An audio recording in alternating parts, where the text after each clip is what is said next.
Greetings out there in YouTube land, for the planet Earth. I'm very prolific sometimes, right? Now, I say a lot of stuff out there, and it's out of love, right? I'm showing you this screen for a reason, right? Satan's memory loss plan exposed for you out of love, right? So you know I put it up just in case you have a problem finding it and you know what to look for, man. Most of you don't realize the time or the season because they drugged you up and don't understand God wanted you to clear headed, right? You don't want to get drunk and all that stuff, yes, right? But you sat down, had a glass of wine, with people at a meal, right? I mean, you're not a monster for having a drink, okay?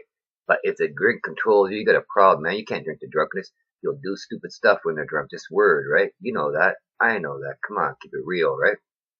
Jesus sat with the publicans, who they call sinners, for a reason, right? Trying to show them the light, man. He's telling people, show your light. Now, why do I keep saying Jesus healed me? Well, because he did, but why do I keep reminding people of that?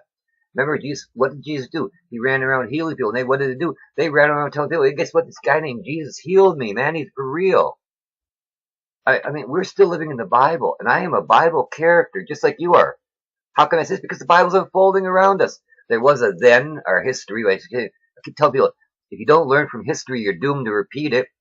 They're bowing down to the Pharisees back then. They're bowing down to the Pharisees right now. And the Pharisees back then didn't know Jesus, and the Pharisees right now don't. Those who don't learn from history are doomed to repeat it. They got you on drugs that dull the brain, man, and all side effects are memory loss, man. You take a pill for this, it's memory loss side effects. Because that's Satan's game, right? So you don't remember. The pastor says something, but you might have remembered it a long time ago, and he twists it, and you just go, oh yeah, that's what it is, because you don't remember what it really was, because they're drugging you up. That's his game. He owns a communication company. He's being cast down soon. He wants you, you know. And Jesus healed a bunch of people, in case some of you don't remember, who claim to read Bibles, right? Now, what did all those people do? They ran around telling other people that Jesus healed them. Well, I'm just another one of the people Jesus healed. And what am I doing? I'm running around telling you that Jesus healed me, and I'm not the only one he's healing every day, by the way, brothers and sisters. There are people out there laying hands, right? I'm a bit different than them, okay? But, there's some nice people out there doing it, but their calling is their thing, and they're limited to one thing, and I've got a little bit more on my plate, right? But I ask God for it, right? To be a better servant. When you ask God for things, are you asking for selfish things, for personal glory, vanity, whatever? Or are you asking for things to be a better servant to Him?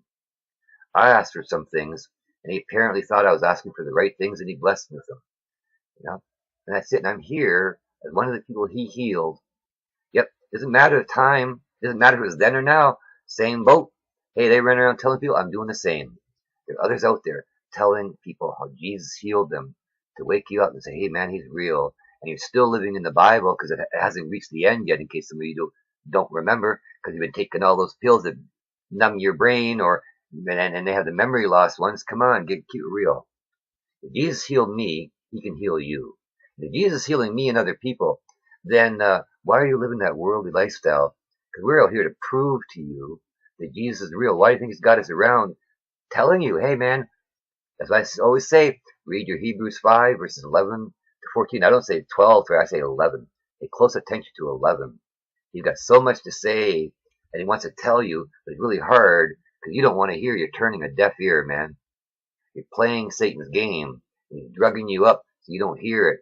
So some guy up there, a hireling for Satan, is going to turn around, say a few things, and twist it around, because Satan is a scripture lawyer. He loves that. And when you're all drugged up with memory loss, oh yeah, I remember that verse, even though he twisted, just like he tried to twist the scriptures for Jesus, when he's out there, when he tried to tempt Jesus. But He doesn't have to worry about that with you. He's already got you drugged up, and you don't even know it, because He never bothered to look at the side effects. Think about it. God made us to live in a farm, in a garden. Big Pharma is destroying the garden and wants you to rely on them, not God. Something to think about, if you can.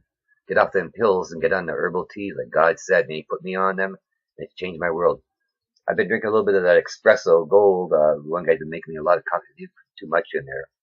But, he overdosed on some cocaine and stuff his cousin gave him, and it kind of altered his mind. They have kids that have done that homemade ecstasy that's being selling out there, And the one chick did one, and it burned 3 big holes in her vein, and she's a drooling vegetable for life now. But they don't bother telling you that. Most of the drugs in my youth, again, Big Pharma made them, right? Pervitin made by Big Pharma.